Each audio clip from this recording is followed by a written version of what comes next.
Hi guys! So ayan, I'm preparing for another demo lesson na gagawin ko tomorrow.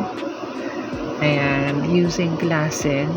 So dun sa mga aspiring ESL teacher dyan, it's very important talaga na you are very familiar with using Klassen app. It's a teaching app.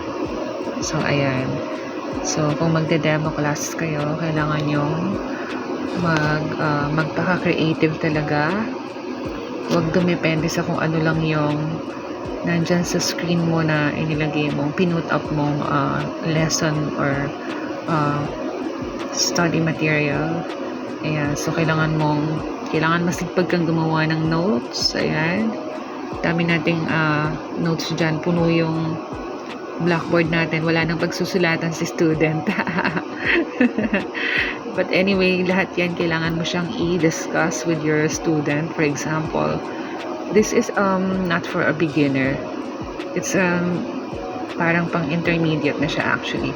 So ayan, ang dami ko dyang i-discuss, how to answer WH questions. Ayan, identifying adjectives. What are adjectives? Ayan, what is a noun? Ayan, John is a noun, right? And then, ayan, yung mga given adjectives dyan, kailangan i-identify niya, how to identify adjectives. And then, what are personal pronouns na ginamit sa story natin? Andyan din siya. So, kailangan mong i-discuss with your student or your demo or at your demo lesson, ganyan. And then, ano pa ba?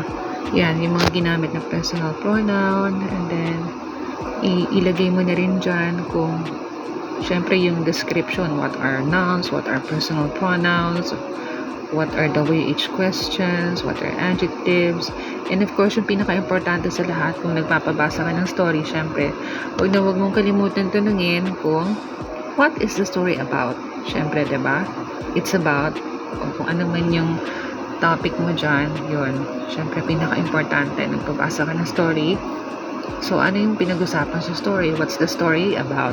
So, kailangan kasama siya sa mga question and answer portion yun dyan. Ayan. And then, this part, siyempre, yung quiz.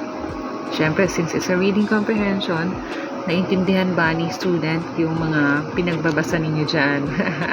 Sobrang importante. Okay? So, and then, to make it short, after ng story, and then ng quiz, and then everything na ma-discuss mo na to lahat, it's important to do a recap or a review. So, ano ba yung natutunan? Okay, for example, in this lesson, we learned about nouns, adjectives, personal pronouns. We learned how to answer WH questions, things like that. And then do your closing remark. That's it, guys. Thank you so much. And yun yung mga masya-share ko sa mga nagbabalak dyan na mag-apply as an ESL teacher. Good night! Till next time!